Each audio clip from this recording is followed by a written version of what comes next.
कि वह भगवान का नाम कौन सा है। ब्रह्मा जी ने कहा, वह नाम है हरि राम राम राम हरे हरे, हरे कृष्ण कृष्ण कृष्ण हरे हरे। इन 16 नामों के उच्चारण करने से कली के संपूर्ण पातक नष्ट हो जाते हैं। संपूर्ण वेदों में इससे श्रेष्ठ और कोई उपाय नहीं देखने में आता। इन 16 कलाओं से युक्त पुरुष का आवरण, अज्ञान का पर्दा नष्ट हो जाता है और मेघों के नाश होने से जैसे सूर्य किरण समूह प्रकाशित होता है, वैसे ही आवरण के नाश से ब्रह्म का प्रकाश हो जाता है। नारद जी ने फिर पूछा कि हे भगवान, इसकी क्या विधि है। ब्रह्मा जी ने कहा कि कोई विधि नहीं है, सर्वदा शुद्ध या अशुद्ध नाम उच्चारण मात्र से ही सालोक्य, सामीप्य, सारूप्य और सायुज्य मुक्ति मिल जाती है। ब्रह्मा जी फिर कहने लगे कि यदि कोई पुरुष इन 16 नामों के 3.5 करोड़ जप कर लेता है तो वो ब्रह्म हत्या, स्वर्ण की चोरी, शूद्र स्त्री गमन और सर्व धर्म त्यागी रूपी पापों से मुक्त हो जाता है। वह तत्काल ही मुक्ति को प्राप्त होता है। अब जप की विधि क्या है? इससे यह सिद्ध हो गया कि स्त्री पुरुष, ब्राह्मण अंत्यज, ग्रही वनवासी, शुद्ध अशुद्ध, विद्वान मूर्ख, कोई भी किसी भी प्रकार से इस षोडश नाम के 3.5 करोड़ मंत्रों का जप कर लेता है, वह समस्त महापातकों, उनके फलस्वरूप नरकों और स्वर्ग आदि मोक्ष मार्ग के प्रतिबंधकों से छूटकर परमात्मा के सच्चिदानंद घन स्वरूप को अनायास ही प्राप्त हो जाता है। कितना सहज और सस्ता उपाय है। यदि मनुष्य हरे कृष्ण महामंत्र की 61 मालाएं 15 वर्ष तक करता है तो उसके 3.5 करोड़ नाम पूरे हो जाते हैं। यह तो साधारण जप विधि की बात है। उपांशु या मन से जप हो तो बहुत ही शीघ्र सफलता मिल सकती है।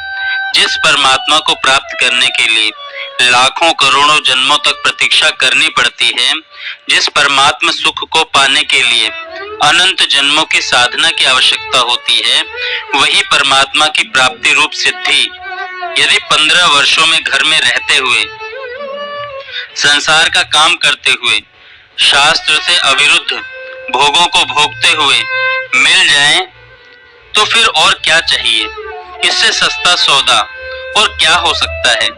हम सारी उम्र बिता देते हैं थोड़े से धन संग्रह करने के लोभ में, जिसका संग्रह होना न होना भी अनिश्चित रहता है। परंतु समस्त धनों का मूल, समग्र धनपतियों का एकमात्र स्वामी, समस्त देव यक्ष गंधर्व किन्नर पितृ मनुष्य और राक्षस आदि के कुल धन की जिस अतुल धनराशि के एक अंश के कोटि अंश के साथ भी तुलना नहीं की जा सकती, ऐसा वह परम धन स्वयं यदि 15 वर्ष की श्रद्धा युक्त सहज साधना से अपने अस्तित्व के साथ तुम्हारे अस्तित्व को मिला लेता है, तो बताओ फिर तुम्हें और किस वस्तु की आवश्यकता रह जाती है। जब स्वयं सम्राट का ही पद मिल जाए तब छोटे छोटे खेत तो उसमें आप ही आ जाते हैं। तुम संसार का मामूली धन चाहते हो, वह सारे खजाने का स्वामित्व ही तुम्हें सौंप देता है। फिर मामूली धन की प्राप्ति के लिए तो कोई गारंटी भी नहीं करता। सब समझदार लोग यूं ही कहते हैं, भाई उद्योग करो, तुम्हारे भाग्य में होगा तो मिल जाएगा। परंतु इस परम धन की प्राप्ति के लिए तो शास्त्र जिम्मा लेते हैं। ब्रह्मा जी स्वयं कहते हैं, इतिहास इस बात की सत्यता का प्रमाण दे रहे हैं।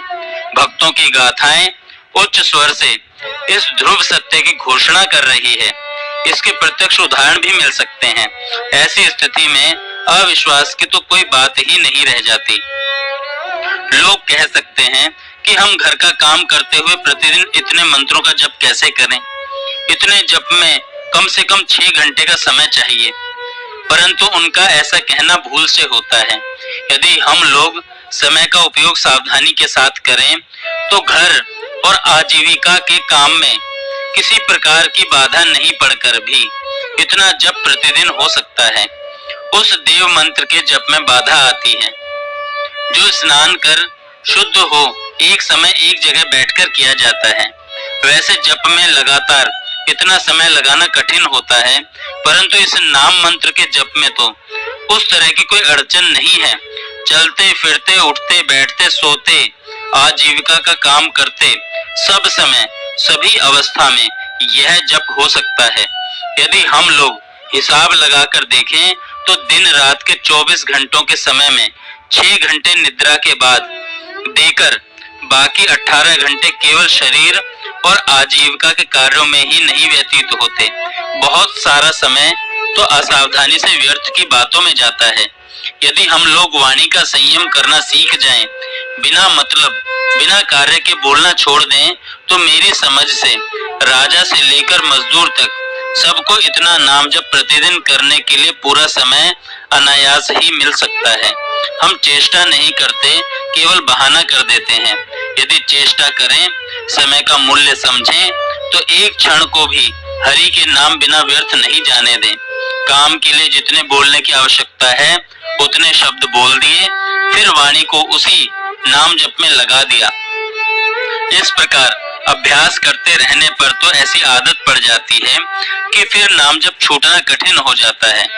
फिर तो साधक को ऐसी प्रबल इच्छा होने लगती है कि 24 घंटे नाम जप ही किया करूं। उसे थोड़े जप में संतोष नहीं होता। जैसे बड़े जोर की भूख या प्यास लगने पर मनुष्य का एक एक क्षण कष्ट से बीतता है, इसी प्रकार नाम प्रेमी का भी जो क्षण नाम के बिना जाता है वह बड़े कष्ट से बीतता है। जप उसी का नाम है जो संख्या से किया जाता है। जप के 3 प्रकार पहले बताए जा चुके हैं। उनके सिवा साधकों के सुभीते के लिए और भी कई प्रकार बतलाए जाते हैं। जैसे पहला श्वास के द्वारा जप करना, दूसरा नाड़ी से जप करना, तीसरा मानस मूर्ति पूजा की भांति नाम अक्षरों की मन में कल्पना कर उनको बारंबार पढ़ना, चौथा भगवान की मूर्ति की कल्पना कर उस पर नाम अक्षरों की गहनों की तरह कल्पना कर उनकी आवृत्ति करना। अन्य भी कई प्रकार तथा भेद हैं, विस्तार भय से यहाँ नहीं लिखे जाते। उपयुक्त 4 प्रकारों के जप का कुछ खुलासा कर देना आवश्यक है।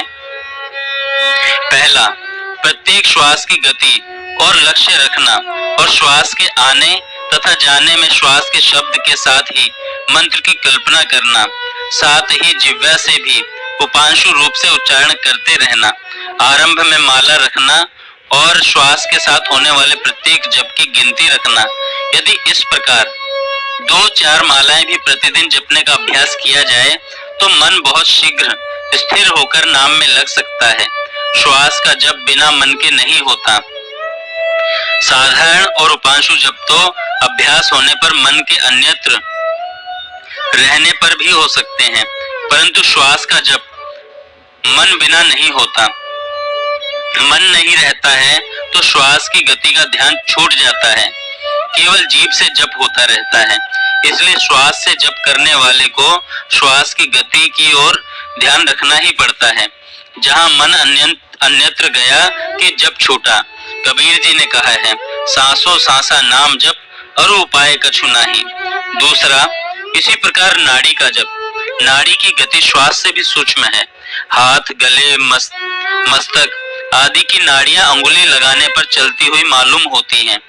अतः पहले पहल नाड़ी द्वारा जप करने वालों को अंगुलियों से नाड़ी की गति का निरीक्षण करते हुए मन को उस गति की ओर लगाकर नाड़ी की गति के साथ ही उसके प्रत्येक ठपके पर मंत्र की कल्पना करनी चाहिए। जीभ और माला का प्रयोग श्वास से जप के समान ही करना चाहिए। तीसरी बात कि आंखें मूंद कर मंत्र के पूरे अक्षरों की अपने सामने आकाश में या हृदय में कल्पना कर उन्हें बारंबार मन से पढ़ता रहे, साथ ही जीभ का प्रयोग भी करता रहे। गिनती के लिए हाथ में माला रखे। मंत्र के अक्षर हो सके तो बराबर मन में बनाए रखे या प्रत्येक मंत्र के जप का आरंभ करने के समय कल्पना कर ले और मंत्र पूरा होते ही मिटा दे। जिस तरीके में सुविधा हो या सहूलियत हो मालूम हो वही करें। चौथी बात है कि मन की रुचि के अनुसार भगवान की जैसी मूर्ति की मन में कल्पना कर मूर्ति के चरणों में या गले की माला में या मस्तक में मुकुट में या हस्त पाद आदि अंगों पर जड़े हुए नगीनों के गहनों के रूप में मंत्र के चमकते हुए सुंदर अक्षरों की कल्पना कर आंखें मूंदे उन्हें बार बार बारंबार मन से जप करता रहे और सब बातें तीसरे के समान ही करें। योग दर्शनाकार कहते हैं उसके वाचक प्रणव का जप करता हुआ उसके वाच्य नामी की ईश्वर की भावना करे। वाणी से जप और मन में ध्यान दोनों का एक साथ होना बहुत ही उत्तम साधन है। मन में भगवान की मूर्ति का, भगवत भाव का या भगवान नाम का ध्यान स्मरण करते हुए जीभ से जप करना सर्वोत्तम जप है। इसी के अंतर्गत उपयुक्त 4 प्रकार भी हैं। इससे उतरकर उपांशु और इससे उत्तरकर साधारण है। जिसको जो सुलभ, सुविधाजनक और रुचिकर प्रतीत हो वह उसी का अभ्यास करे। भगवान नाम ऐसी वस्तु है जो किसी भी प्रकार से ग्रहण करने पर मंगल ही करती है। भगवान नाम जप में रुचि या विश्वास होना चाहिए, फिर बेड़ा पार हो जाता है। इतना स्मरण रखना चाहिए कि जो जप निष्काम भाव से नामी के ध्यान से युक्त प्रेम सहित निरंतर और गुप्त होता है वही उत्तम से उत्तम समझा जाता है। इसलिए यथा साध्य कुछ मालाएं प्रतिदिन जपनी चाहिए। नियम से जो काम होता है वह अनियम से नहीं होता है। जय श्री राधे। जय श्री राधे।